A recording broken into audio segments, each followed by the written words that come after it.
Eita, quando a gente vê o vídeo acabou, a gente tem que recomeçar, né? Então vamos lá. A gente falou que são princípios básicos para a gente fazer um planejamento de captação de recursos. A gente ter uma noção de quanto a gente precisa captar, lógico, né? Se a gente está falando de uma instituição sem fins lucrativos, a gente não vai buscar mais dinheiro do que aquilo que a gente necessita, ele precisa ser bem dimensionado, né? Dois, a gente precisa prospectar potenciais doadores. E aí a gente tem hoje ferramentas que facilitam isso. A gente tem internet, né, mencionando empresas que patrocinam, que têm projetos de fomento, né, já colocam no seu próprio site oficial os editais com os critérios do que precisa ser colocado nesse projeto para sua inscrição, né? E a mesma coisa vale para os órgãos públicos, né? Como o Foncultura, que é do Estado de Pernambuco, mas também a Secretaria da Cultura e outros, é, Secretaria da Indústria Criativa e do Empreendedorismo Social, também tem seus editais de fomento a esse tipo de atividade, né? Que podem se encaixar nesse tipo de atividade do terceiro setor. Então é importante a gente pesquisar e entender como é que funciona isso, entender, viabilizar, é, levantar quais empresas costumam participar desse tipo de contribuição social, apoiando projetos como uma forma de valorizar sua imagem, para que possam ser prospectados, né? E aí dentro disso fazer um levantamento de quem são as pessoas que devem ser procuradas dentro dos seus departamentos, quem são decisores, quem são intermediários que vão receber você, que vão negociar com você, conhecer, pegar um pouco mais do que o contato deles, mas descobrir aspectos sobre quem eles são, e a internet e as redes sociais estão aí para ajudar a gente com isso. Auxilia a gente também a se preparar em como se apresentar para essas pessoas, né?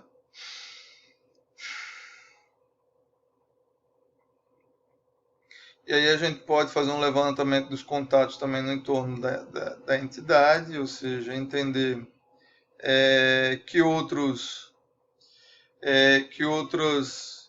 aspectos, que outras pessoas em outros departamentos que possam receber a gente, auxiliando, é, auxiliando a ideia de fortalecer o projeto com parcerias, vendo parceiros que já trabalham com a empresa também também prospectando eles para aderirem à causa, se não for também com verba, mas de forma colaborativa, com trabalho e por aí vai, né?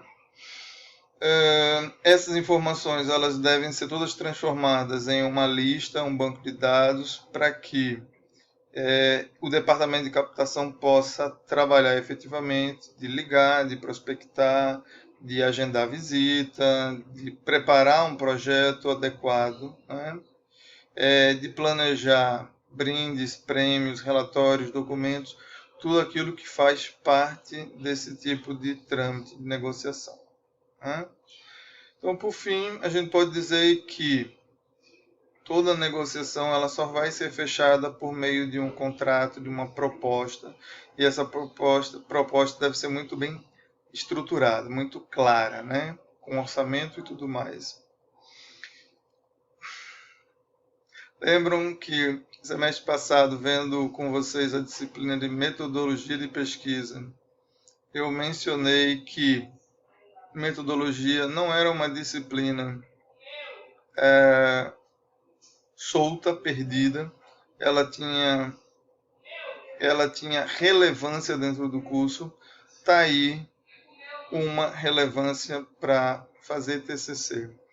Né? Organizações de terceiro setor, ao pensarem que precisam elaborar uma proposta bem estruturada com orçamento para levar para o cliente, um potencial patrocinador, deve montar um documento com uma redação formal, talvez não muito diferente de uma redação de um TCC, de uma redação acadêmica, ou seja, com argumentos, com embasamento, com números, com dados estatísticos, com apresentação de soluções ou de benefícios, né? Mas tem uma estrutura argumentativa aí que é, em parte, semelhante com a do TCC, né? de, um, de um artigo científico, pelo menos a parte do embasamento, da contextualização, da defesa. Né? Então, quem ainda está trabalhando nos TCCs, aproveite, faça bem feito. Se um dia vocês forem para essa área de prospecção, vão precisar escrever, e essa experiência ela é importante, vocês vão ver. Bom, seguimos aí com o plano, com as coisas que a gente precisa desenvolver. Uma vez que a gente tem um documento, um plano, e a gente consegue marcar, agendar uma visita, a gente tem que apresentar esse projeto. E aí vem a ideia de uma montagem de uma apresentação sobre a proposta, né? Uma reunião, mas uma apresentação em que a gente possa explicar de modo sucinto e facilitado aquilo que está no projeto. Que não seja tão chato, pedante, né? Um PowerPoint cheio de texto, mas que a gente tenha uma abordagem clara e objetiva, próxima etapa aí. Ou seja, que a gente saiba falar com clareza, que a gente saiba falar com simplicidade, mas com uma estrutura de argumentos que não deixa dúvidas para as pessoas, né? E objetivo para deixar bem claro o que se quer e o que se pode ganhar ao se apoiar a sua causa, tá? Dentro dessa ideia de uma reunião, a gente, como está prospectando, apresentando uma proposta, esperando um acordo, né, de apoio, de patrocínio ou não, é preciso a gente realizar aí um contato de retorno. Nem sempre uma negociação ela é fechada na primeira visita. Acontece muito de uma primeira visita ser apresentada por um supervisor, por uma pessoa técnica, uma pessoa que vai entender o que você está propondo a ele, e depois ele, com essa ideia entendida, ele que vai defender para o chefe a viabilidade ou não de apoiar esse projeto. Então, às vezes, são pessoas que precisam ser trabalhadas com base na construção de relacionamentos. Fazer lobby com elas, sim. Né? Então, precisa realizar esses contatos de retorno para viabilizar um segundo encontro, possivelmente, para tentar fechar negócios. E pós-contratação, pós-apoio, verba disponibilizada, desempenho da atividade, é preciso encaminhar um agradecimento formal, né, em nome da associação pela contribuição, e no final mesmo, depois de executados os trabalhos, uma prestação de contas demonstrando como foi investido a verba, quais foram os resultados, né? Aquilo que o patrocinador pode se gabar de ter contribuído de alguma forma por meio do investimento financeiro que ele fez a essa ONG. Ok? Então, esses são princípios básicos para a gente planejar o que fazer, como fazer para prospectar essa verba. De um modo geral, a gente até tem visto isso de técnica de negociação lá na disciplina de consultoria e processo. Essas visitas de prospecção, elas são esquematizadas normalmente em 4 etapas.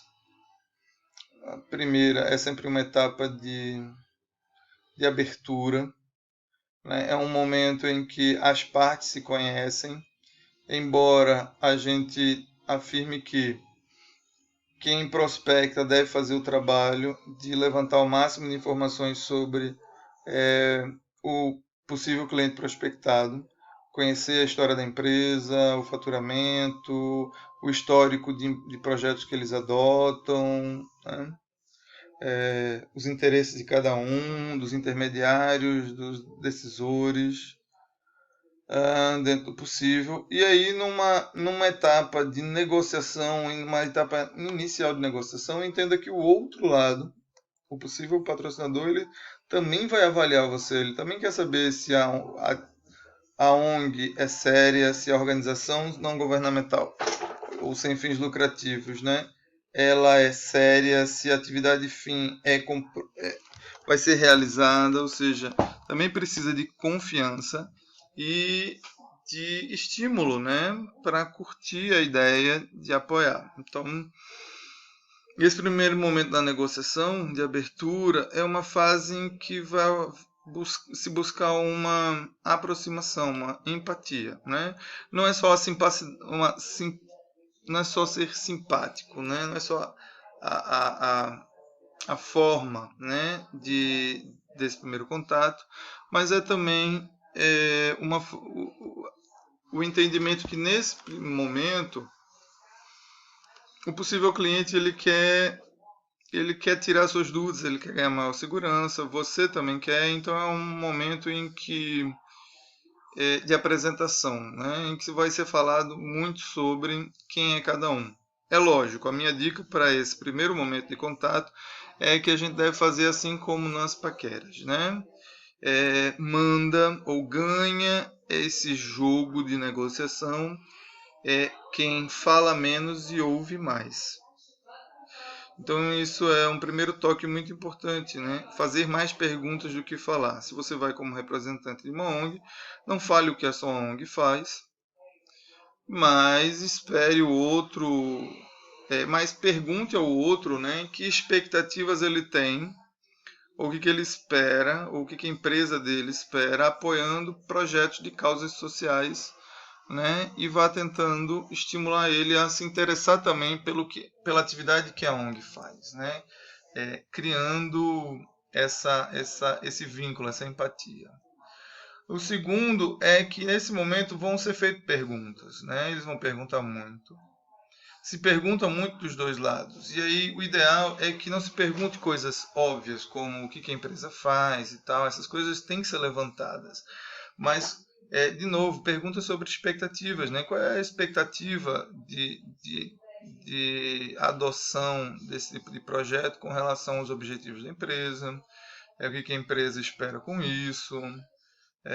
Verificar os detalhes do que se gosta, do que se espera, e possíveis também rejeições a ideias, né, que sejam apresentadas. Rejeições e objeções. Rejeições é um termo que a gente usa para dizer, não vai para frente a negociação. E objeção é assim, alguma coisa está equivocada. Então a gente tem que saber negociar. Quando a gente observa que o outro lado demonstrou receio com alguma coisa, ao invés de tentar se defender, é mais interessante para o negociador dizer que entende ou que precisa tentar, que quer entender o outro lado e fazer uma pergunta do tipo, de que forma eu não estou atendendo a expectativa, em que sentido a sua preocupação, tentando solucionar os problemas, não falando de si, mas propondo ou mostrando benefícios que você pode proporcionar para ele. São as melhores formas de abordagem, de sair de situações controversas numa negociação aí, em uma reunião de prospecção, né? E aí, uma vez isso tudo sanado, é sempre importante que o negociador reafirme metas, objetivos, expectativas, quem vai fazer o que e tal, né? E que se assine, se apresente um contrato ou que se marque, se agende uma nova reunião para decidir, né, essa parte de fechamento do negócio. Algumas empresas, ou a maior parte das empresas, não fecham logo de cara. As pessoas que recebem o primeiro contato geralmente levam para a diretoria o projeto, a proposta e as suas opiniões, né? Então é isso, a gente tem aí esses princípios básicos mencionados, a gente volta no próximo vídeo